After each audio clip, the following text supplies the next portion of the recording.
Hey guys, welcome back to today's video. Today is Friday, August 14th, 2020, and today I'm going to be taking a look at the 2020 FiveThirtyEight forecast and discussing how accurate the FiveThirtyEight forecast has been in 2018, 2016, and the presidential election before then, 2012.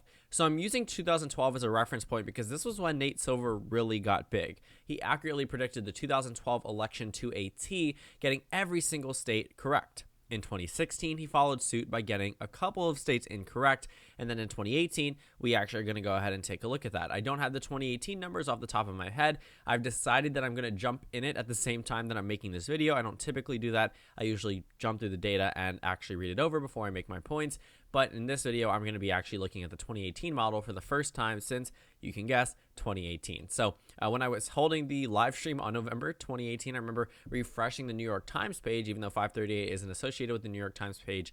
I would flip back between NYT and then also the FiveThirtyEight model and see where things were changing. And following through, looking at the results, I know that the Senate was accurately predicted in terms of the party composition, party majority, and in the House of Representatives. But let's take a look. So on your screen is the 2012 presidential election. This is the last time a Democrat won the White House. And looking at the numbers, Obama carried 332 electoral votes to Mitt Romney's 206. The only state that was undecided on this map on the left was Florida. That was just because the screenshot was taken at the time where Florida had not been called. It was called a couple of days later. But looking at Indiana and North Carolina, these are two states that went to Romney that were actually Obama states in 2008.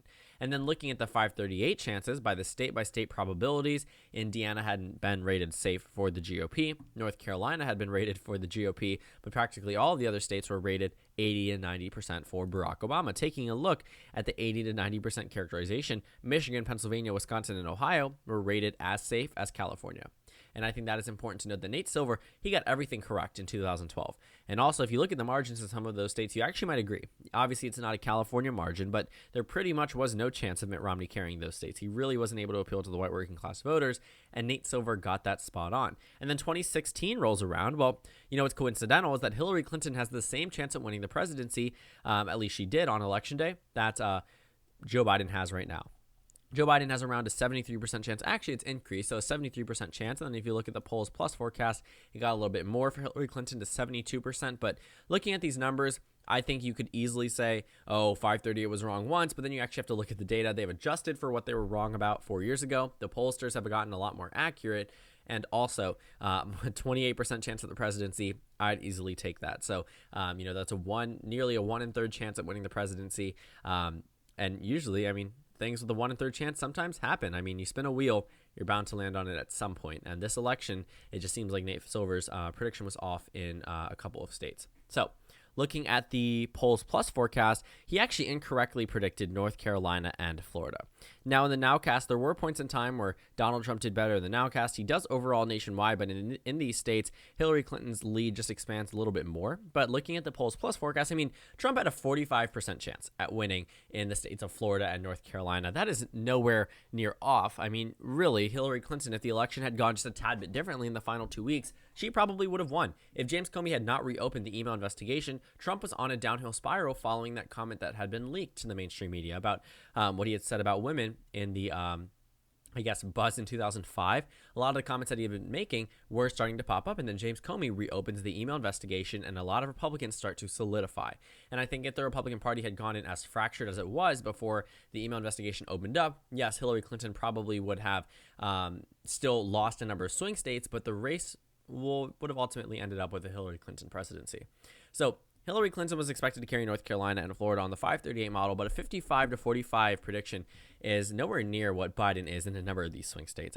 Looking at the states that went to Donald Trump in 2016, obviously Biden is a narrow favorite to lead some of these. He's currently at a 51% chance in North Carolina, and in Florida at a 66% chance, which is considerably different. But if you look at the states Trump carried, Pennsylvania, 75% chance for Joe Biden. Wisconsin, 73% chance. And the reason why I think Nate Silver completely missed these marks and expected Hillary Clinton to have a much more solid margin at winning was because of the fact that the Democratic Party never made an effort in these three states. Besides Pennsylvania, they really forgot about Michigan and Wisconsin and Minnesota, and that ultimately ended up with a defeat on Election Day.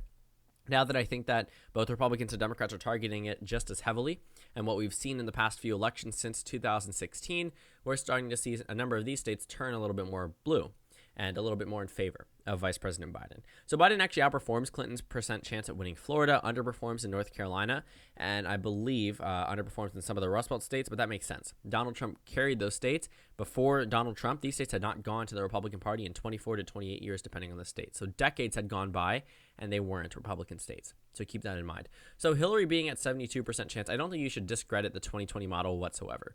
Just because it was wrong once in this model in 2016 does not mean you completely discredit the data that we're looking at. And honestly, I would say this is probably going to be way more accurate than some of the other models that we see out there. So looking at this, 73% chance for Biden, 77% chance for Trump.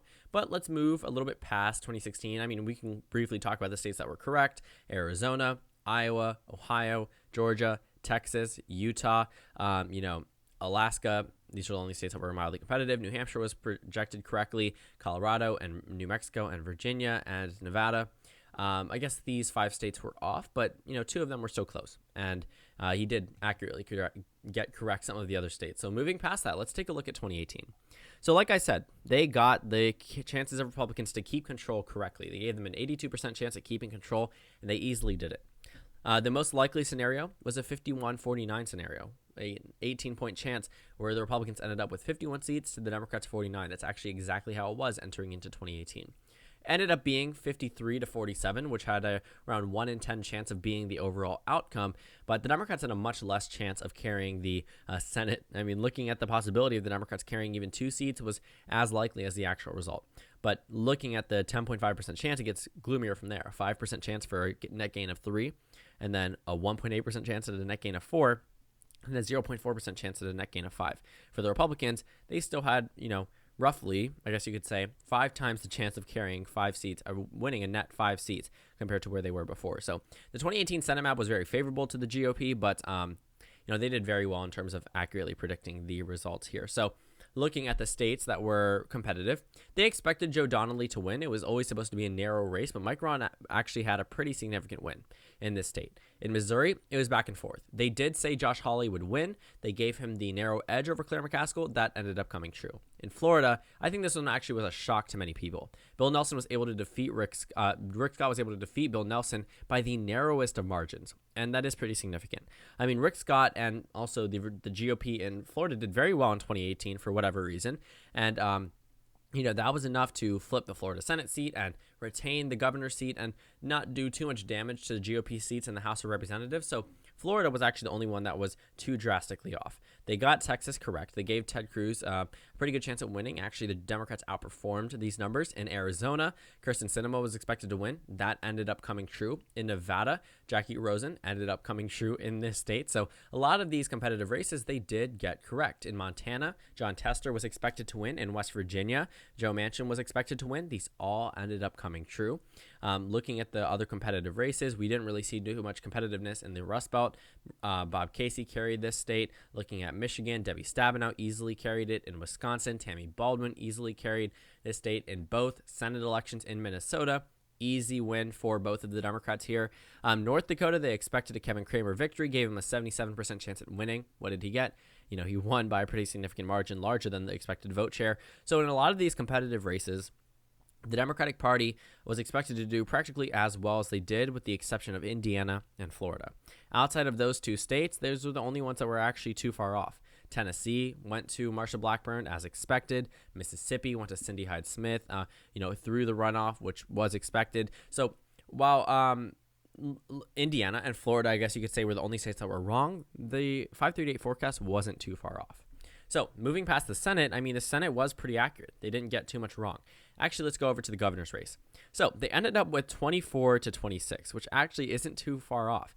If we take a look at these states, I don't think that any of them were necessarily incorrect. I believe there was, actually we can go ahead and see what the data suggested. I believe it was 27-23 following the 2018 governor elections. That's just what I remember, but again, that was 2 years ago. I don't have the exact numbers because I followed the 2019 governor races as well. Ended up with 27-23, and then 2019, it actually narrowed down to 26-24. So looking at the numbers here, they expected the Democrats to end up with 24 seats. They only ended up getting 23, which isn't too far off. I mean, that's a 1-seat difference. And if we take a look at the seats that were incorrectly predicted, I guess you could say those were the states. I guess this includes, or they're including all of the states. Okay. But the state that was incorrectly predicted, I believe, Florida. That is a state Andrew Gillum was expected to carry that governor's race. He ended up losing. And even in the deluxe scenario, let's see if the numbers changed.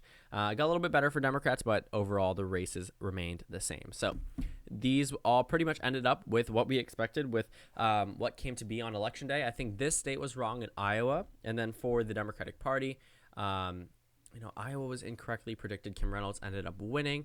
And for the Democrats, they ended up losing in Ohio as well. Mike DeWine won that re-election bid. Laura Kelley, I guess, was narrowly, I guess this was a tie here. So maybe that's where the GOP got their numbers from. But I'm trying to find where the numbers went wrong for the GOP, because it had to have been if this was what was expected. But overall, the numbers were adding up to what was pretty much the final results, just off by around 1 seat. And then the House of Representatives, I don't think anyone would have been wrong by saying the Democrats would have won the House elections in 2018, but looking at the expectation for Democrats, they actually underperformed or overperformed what the 538 model said they would get. So in the House of Representatives, the Democrats gained 41 seats. The average gain was 36. And if you look at the light and you look at the classic, it was a little bit more favorable for the Democrats, but when you add in everything, the Democrats had an 85.8% chance at winning the House control, and they ended up winning 41 seats compared to the 36 expected. Looking at all of these seats, there were a number of competitive ones that were predicted, but there was never really a point in time where the Republicans should have been retaining control. It was at a low point for the Democrats, a 65% chance, but as we got closer to Election Day, we started to realize the GOP might not even break 200, and 538 actually overestimated Republican support. So now we're entering in 2020, and it actually has a pretty good track record. I mean, it was off by a couple of states in 2016, off by a handful of governor and Senate races combined in 2018. Got the House elections pretty much accurate. 2012 completely accurate. So yes, models can be incorrect. Nobody's saying that this 538 model is going to be 100% accurate on Election Day, but it still should be respected. It gives us a general idea of how the election is going to go, and actually was the best model for Donald Trump in 2016.